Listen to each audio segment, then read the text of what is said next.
Izin Bang, terkait operasi hari ini berapa pelanggaran yang ditindak Bang? Baik, jadi ini termasuk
Izin Bang, terkait operasi hari ini berapa pelanggaran yang ditindak Bang?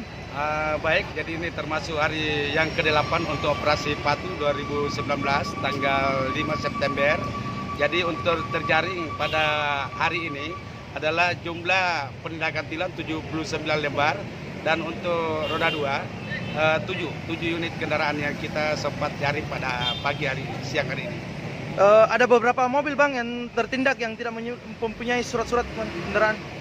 Baik, jadi untuk dominasi pelanggaran untuk roda 4 atau mobil itu adalah safety belt, tidak menggunakan safety belt. Dan untuk roda 2 sepeda motor adalah helm ataupun perlengkapan, itu yang didominasi oleh pelanggar. Selama 8 hari ini terjadinya operasi Patuh Bang, udah bisa rata-rata kebanyakan pelanggaran apa Bang? Yang Baik, seperti tadi saya bilang bahwa untuk roda 4 adalah safety belt, tidak menggunakan safety belt, itu kita tindak. Untuk roda 2 adalah perlengkapan juga tidak menggunakan helm, kita langsung tindak di lapangan. Ya.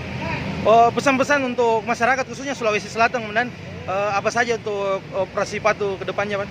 Baik, jadi saya mewakili daripada Bapak Kasat Lantas Polrestabes Makassar untuk di lapangan pada saat penindakan siang hari ini adalah memberikan arahan kepada pengguna jalan di jalan raya agar tetap mematuhi atau tertib dalam berlalu lintas agar tidak terjaring oleh operasi Patuh. Tujuannya adalah untuk ketertiban dan keselamatan, tidak terjadi kecelakaan di jalan raya. Saya kira itu. Ya, masih banyak Bang. Untuk saya adalah Panit 1 Turjawali Lantas Polrestabes Makassar. Saya Ibda Haji Sutriliwang SOS MA.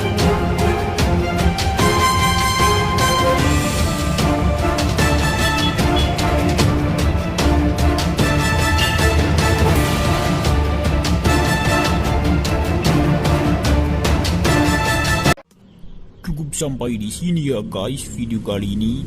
Sampai jumpa di video selanjutnya.